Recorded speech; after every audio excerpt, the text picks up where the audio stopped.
পররাষ্ট্রমন্ত্রী কেঁচো খুঁড়তে সাপ বের করে দিয়েছেন বললেন হারুন। ওনারা না বুঝে নাচ গান শুরু করে দিয়েছেন। হত্যা মামলায় বড় ভাইয়ের ফাঁসি, ছোট ভাইয়ের আমৃত্যু কারাদণ্ড। বিপিএলে যোগ দিয়ে যা বললেন ক্রিস গেইল। র্যাব বিলুপ্ত চান ভিপি নূর। এবার দেখুন বিস্তারিত। পররাষ্ট্রমন্ত্রী কেঁচো খুঁড়তে সাপ বের করে দিয়েছেন বললেন হারুন। পররাষ্ট্রমন্ত্রী এ কে আব্দুল মোমেন কেঁচো খুঁড়তে সাপ বের করে দিয়েছেন বলে মন্তব্য করেছেন বিএনপির যুগ্ম মহাসচিব ও সংসদ সদস্য হারুনুর রশিদ। তিনি বলেন, 12টি আন্তর্জাতিক মানবাধিকার সংস্থা খুন, গুম ও বিচার বহির্ভূত হত্যাকাণ্ডের কারণে জাতিসংঘের কাছে একটা নোটিশ করেছে। সেটির আপডেট কি আমরা তা জানতে চাই। মার্কিন যুক্তরাষ্ট্রের র্যাবের যে 7 সদস্যের বিরুদ্ধে যে নিষেধাজ্ঞা দিয়েছে সেটির সর্বশেষ কি অবস্থা এবং এটিকে কেন্দ্র করে পররাষ্ট্রমন্ত্রী সত্যিকারার্থে আমি বলবো কেঁচো খুঁড়তে সাপ বের করে দিয়েছেন। রোববার দুপুর 12টার দিকে একাদশ জাতীয় সংসদের 16তম অধিবেশনে তিনি এসব কথা বলেন। এদিন সংসদে নির্বাচন কমিশন ইসি গঠন সংক্রান্ত খসড়া আইন জাতীয় সংসদে বিল আকারে উত্থাপন করা হয়। এই বিল উত্থাপন করেন আইন, বিচার ও সংসদ বিষয়ক মন্ত্রী অ্যাডভোকেট আনিসুল হক। বিএনপির বিরুদ্ধে দেওয়া পররাষ্ট্রমন্ত্রীর বক্তব্যের তীব্র বিরোধিতা করে দলের এমপি হারুনুর রশিদ বলেন, আমি পররাষ্ট্রমন্ত্রীকে বলবো আপনি আগামী অধিবেশনে এই সংক্রান্ত সুস্পষ্ট বিবৃতি দেবেন, নতুবা ধরে নেব সরকার ও সরকারের মন্ত্রীরা উদ্দেশ্যপ্রণোদিতভাবে জনগণের মধ্যে এসব বিভ্রান্তি ছড়াচ্ছে। সরকার কোনো লবিস্ট নিয়োগ দিয়েছে কিনা, দিলে কবে থেকে দিয়েছে, আওয়ামী লীগ বিদেশে কোনো লবিস্ট নিয়োগ করেছেন কিনা এবং বিএনপি কোনো লবিস্ট নিয়োগ দিয়েছে কিনা এ বিষয়ে সুস্পষ্ট তথ্যপাত্র দিয়ে পররাষ্ট্রমন্ত্রী জাতীয় সংসদে বক্তব্য উত্থাপন করবেন, এই দাবি আমরা করছি। তিনি বলেন, 2014 সালে নির্বাচন এবং 2018 সালে যে নির্বাচন দেশে অনুষ্ঠিত হয়েছে সেটি আন্তর্জাতিকভাবে অগ্রহণযোগ্যতা পায়নি। এ কারণে সরকার লবিস্ট নিয়োগ করে গ্রহণযোগ্যতা পাওয়ার চেষ্টা চালাচ্ছে কিনা সেটি পররাষ্ট্রমন্ত্রী স্পষ্ট করবেন। বিএনপির এই সংসদ সদস্য আরও বলেন, আমাদের পররাষ্ট্র প্রতিমন্ত্রী লবিস্ট নিয়োগের যে তথ্য উত্থাপন করেছেন, এরপর দেখলাম পররাষ্ট্রমন্ত্রী আব্দুল মোমেন পরশুদিন বললেন যে র্যাব সৃষ্টি করেছে যুক্তরাষ্ট্র ও যুক্তরাজ্য। তার মানে বাংলাদেশের র্যাবের যে সদস্য তারা কি যুক্তরাজ্য কিংবা যুক্তরাষ্ট্রের সদস্য? এ বিষয়ে আমি পররাষ্ট্রমন্ত্রীর কাছ থেকে সুস্পষ্ট বিবৃতি চাই। অপরদিকে ওনারা না বুঝেই নাচ গান শুরু করে দিয়েছেন। নির্বাচন কমিশন ইসি গঠন সংক্রান্ত খসড়া আইন জাতীয় সংসদে বিল আকারে উত্থাপনকালে আইনমন্ত্রী বলেছেন, প্রস্তাবিত বিলটি আইনে পরিণত হলে প্রধান নির্বাচন কমিশনার ও নির্বাচন কমিশনার নিয়োগদান স্বচ্ছ এবং নিরপেক্ষ হবে, গণতন্ত্র সুসংহত ও প্রাতিষ্ঠানিক রূপ লাভ করবে এবং জনস্বার্থ সমুন্নত হবে মর্মে আশা করা যায়। রোববার সংসদে বিলটি উঠানোর জন্য আইনমন্ত্রী স্পিকার শিরীন শারমিন চৌধুরী অনুমতি চাইলে বিএনপির সংসদ সদস্য হারুনুর রশিদ খসড়া আইনটিকে প্রশ্নবিদ্ধ আখ্যা দিয়ে এর বিরোধিতা করেন। হারুনের বক্তব্যের পাল্টা জবাবে আইনমন্ত্রী বলেন, ওনারা এই আইন না পড়ে মন্তব্য করেছেন। ওনারা মনে করেছিলেন এই আইনটি একটি পলিটিক্যাল ইস্যু। আইনটি নিয়ে ওনারা এখন বলেন এইটা নাই ওইটা আছে, এসব নাচ গান শুরু করে দিয়েছেন। বিল উত্থাপনের পক্ষে অধিকাংশ সদস্য কণ্ঠ ভোট দিলে তাতে অনুমতি দেন স্পিকার। পরে আইন মন্ত্রণালয় সংক্রান্ত স্থায়ী কমিটিতে বিলটিকে পরীক্ষা নিরীক্ষা করার জন্য পাঠানো হয়। 7 দিনের মধ্যে স্থায়ী কমিটি এ সংক্রান্ত রিপোর্ট দেবে। সংবিধানের 118(1) অনুচ্ছেদ অনুযায়ী প্রধান নির্বাচন কমিশনার এবং নির্বাচন কমিশনার নিয়োগের জন্য বিলটি আনা হচ্ছে। কে এম নুরুল হুদার নেতৃত্বাধীন বর্তমান ইসির মেয়াদ শেষ হচ্ছে আগামী 14 ফেব্রুয়ারি। তার আগে রাষ্ট্রপতিকে নতুন কমিশন গঠন করতে হবে। অপরদিকে হত্যা মামলায় বড় ভাইয়ের ফাঁসি, ছোট ভাইয়ের আমৃত্যু কারাদণ্ড। নড়াইলে রেজাউল নামে এক ব্যক্তিকে হত্যা মামলায় বড় ভাইকে ফাঁসি ও ছোট ভাইকে আমৃত্যু কারাদণ্ড দিয়েছেন আদালত। এ সময় দুজনকেই 50,000 টাকা জরিমানা করা হয়েছে। রোববার সকালে জেলা দায়রা জজ আদালতের বিচারক মুন্সি মোহাম্মদ মশিউর রহমান এই রায় ঘোষণা করেন।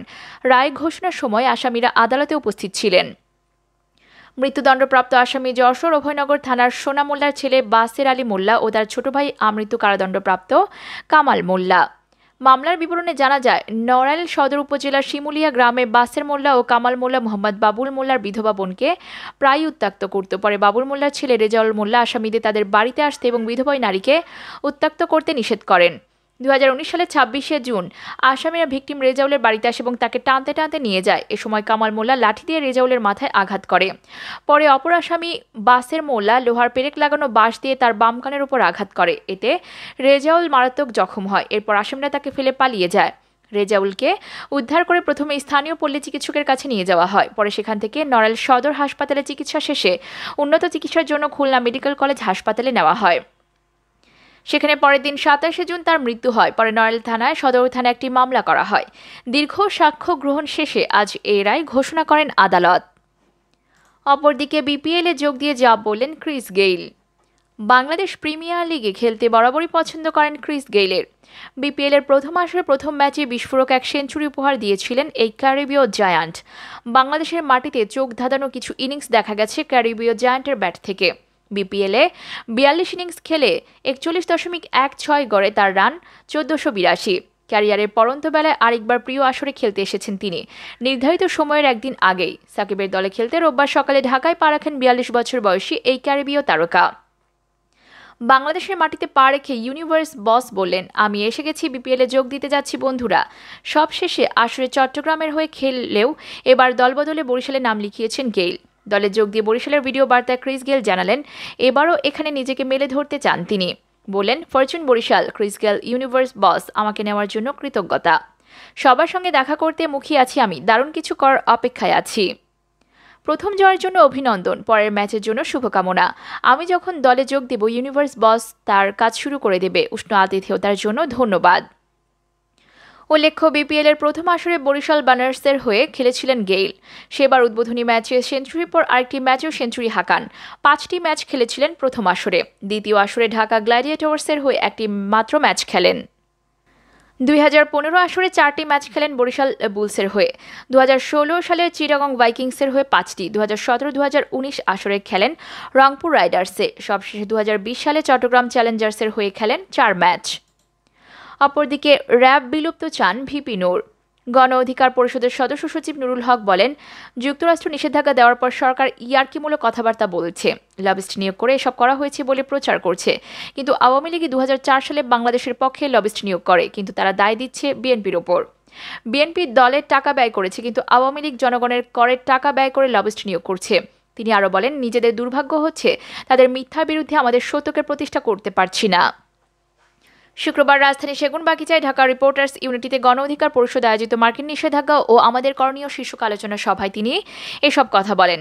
সভায় সভাপতিত্ব করেন এবং বক্তব্য দেন গণ অধিকার পরিষদের আহ্বায়ক ডক্টর রেজা কিবরিয়া। নুরুল হক বলেন, যুক্তরাষ্ট্রের নিষেধাজ্ঞা বাংলাদেশের জনগণকে দেয়নি, সরকারকে দিয়েছে সঠিক পথে আসার জন্য। তারা তাদের কাজ করছে, কিন্তু জনগণ বা রাজনৈতিক দল রাস্তায় দাঁড়িয়েছে, তা কিন্তু হচ্ছে না। সভায় র্যাব বিলুপ্ত করা বা নাম পরিবর্তন করার আহ্বান জানান ডাকসুর সাবেক এই ভিপি। যুক্তরাষ্ট্রের নিষেধাজ্ঞায় প্রভাব বাংলাদেশের জন্য পশ্চিমা বিশ্বের অন্য দেশগুলোর সঙ্গে সম্পর্কের ক্ষেত্রেও প্রভাব ফেলবে বলে আশঙ্কা প্রকাশ করেন ঢাকা বিশ্ববিদ্যালয়ের আইন বিভাগের অধ্যাপক ডক্টর আসিফ নজরুল। তিনি আরও বলেন, যুক্তরাষ্ট্রের এই নিষেধাজ্ঞার প্রভাব রপ্তানি শুল্ক সুবিধার ক্ষেত্রেও পড়তে পারে। এসব ঘটনা ঘটলে দেশের অর্থনীতি মুখ থুবড়ে পড়বে। মানবাধিকার লঙ্ঘনের ঘটনায় তদন্ত করে অভিযুক্তদের বিচারের আওতায় আনার আহ্বান জানান তিনি। আলোচনা সভায় আরও বক্তব্য দেন রাষ্ট্রচিন্তা সমন্বয়ক দিদারুল ইসলাম ভূঁইয়া, নাগরিক ঐক্যের যুগ্ম সম্পাদক জাহিদুর রহমান, এছাড়াও আরও অনেকেই।